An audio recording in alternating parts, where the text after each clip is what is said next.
जवानी के ज़माने में आप सल्लल्लाहु अलैहि वसल्लम ने तिजारत का पेशा इख्तियार किया।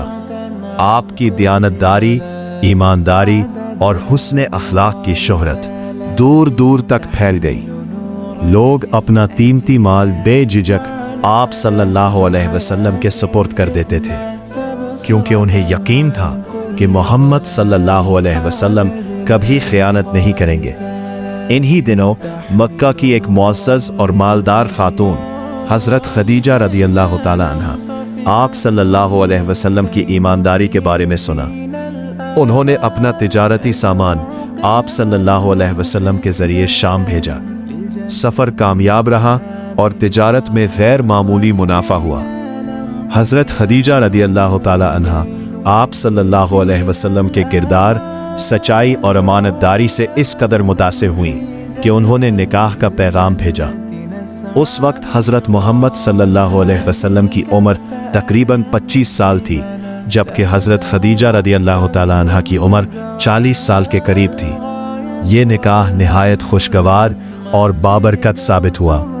हज़रत खदीजा रदियल्लाहु ताला अन्हा हर मुश्किल में आप सल्लल्लाहु अलैहि वसल्लम का साथ दिया और हमेशा आप पर एतमाद किया। अगरचा मक्के के लोग बुतों की इबादत करते थे, लेकिन हज़रत मोहम्मद सल्लल्लाहु अलैहि वसल्लम ने कभी किसी बुत के सामने सर नहीं झुकाया।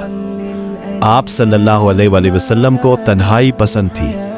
आप अक्सर मक्के के करीब गारे हिरा में जाकर इबादत, गौर व फिक्र और अल्लाह ताला की याद में वक्त गुजारते थे।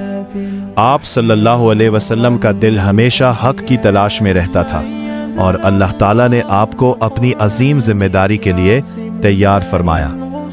यही वो मरहला था जहां से इंसानियत की तारीख एक नए दौर में दाखिल होने वाली थी। जल्द ही गारे हिरा में वो अजीम लम्हा आने वाला था जब अल्लाह ताला अपने आखिरी नबी हज़रत मोहम्मद सल्लल्लाहु अलैहि वसल्लम पर पहली वही नाजिल फरमाएंगे और पूरी दुनिया के लिए हिदायत का दरवाज़ा खुल जाएगा। अगर आपको हमारी वीडियो पसंद आए तो उसे लाइक करें, अपने दोस्तों के साथ शेयर करें।